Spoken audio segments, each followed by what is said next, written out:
Now, we all hope that our birthday wishes will come true, and for one lucky boy, that is exactly what's happened. Yeah, 15-year-old Daniel has profound autism, and when his dad posted on Twitter that Daniel just wanted to make friends, there was an incredible response. They've been inundated with responses. 50,000 new friends got in touch. Among them were the Hollywood star Russell Crowe and the Star Wars actor Mark Hamill. Let's take a look.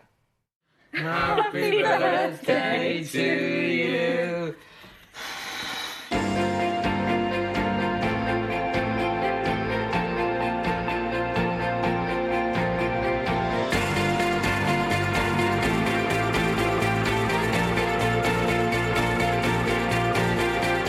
Hey Daniel, happy birthday. My name is Ash and I would love to be your friend. Hi Daniel, I'll be your friend. Happy birthday, Daniel.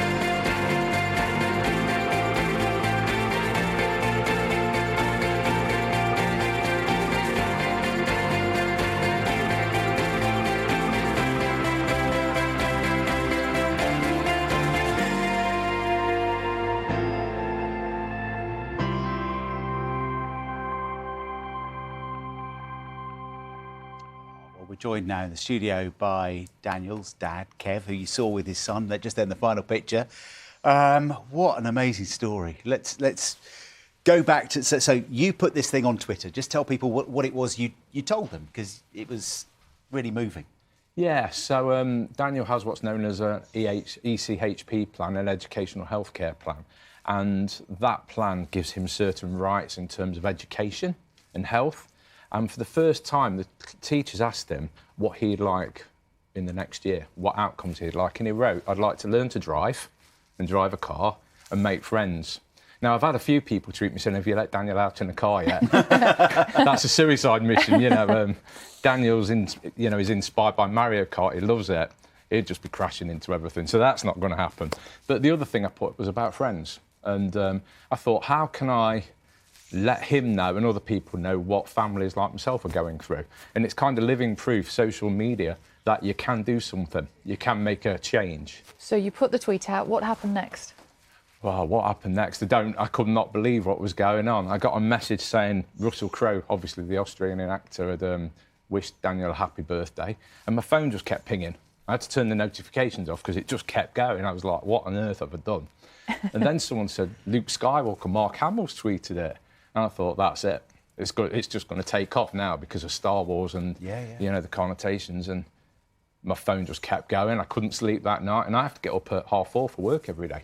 And I hardly slept. And my phone just kept going. I'm thinking, what on earth have I done? And I'm here now. And you were trending #1 in America. Yeah, #1 in America and #1 in the world for 2 hours. And I'm looking at this going, what on earth is going on? What on earth? You know, it really moved me, as you can imagine. Now, what impact has it had on Daniel? What impacts it had on Daniel? So it's very difficult to tell with someone with autism because you don't know whether they take it in and they can't respond in the way that we'd all respond. But funny enough, I forget what night it is, I've lost track of the days. He got a message from, and I looked at this message and it was on a TV screen, like you're flying an aeroplane, and there was a little screen and it said, happy birthday, Daniel, and the picture turned around and it was a pilot flying across America. And I showed it Daniel and he started jumping up and down and getting really excited. So I think it's sinking in. Yeah, because I think it's the celebrities are what catches the attention and the headlines. Yeah. But I was just looking through on your stream and some of the messages just from regular people sending, reaching out are almost more lovely than the big names, aren't they? Just tell me some of the things people have said. And yeah, I totally agree with that because there's lots of people like ourselves, lots of families all across the world, especially with autism, children with parents or siblings with autism, that feel alone. Just feel alone. They feel isolated because people don't understand. The way we're all talking, interacting, I know when to be quiet and I tend to talk quite a lot. You have visual clues when it's your turn to speak. People with autism don't. And it's very hard for them to make friends. And then what happens is, when you're at school or whatever, people don't invite that child to a party because they think they're a bit strange, a bit odd, you know? And we've all got a responsibility to take care of these people. So it isn't just about, for me, it isn't just about Daniel. It's about every family across the planet that's in the same situation. It's about time we as a society start thinking about these people. So you're sitting here as Yeah. a parent of an autistic boy. Yeah. What would you say to other parents of, who don't know, who haven't got children with autism, who Yeah. this is not their world, they don't know what to do? What could they do that would support children like Daniel?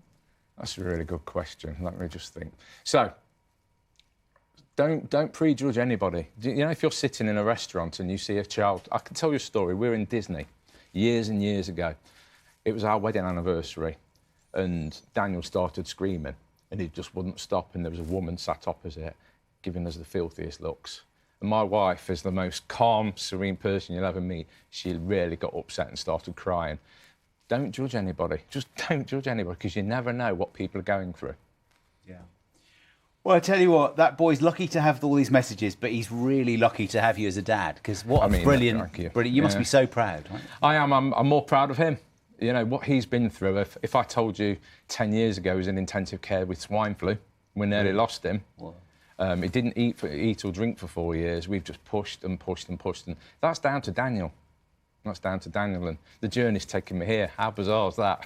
Yeah. Well, it's great to have you here. It's lovely to have you here on the sofa, so thank you. Yeah, and it means a lot that you've invited me on, so I can talk to other people.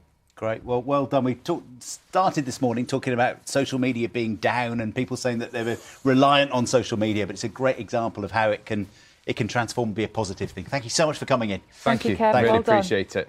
That's it from us on Breakfast this morning. We'll be back tomorrow from 6. Enjoy the rest of your day. Bye-bye.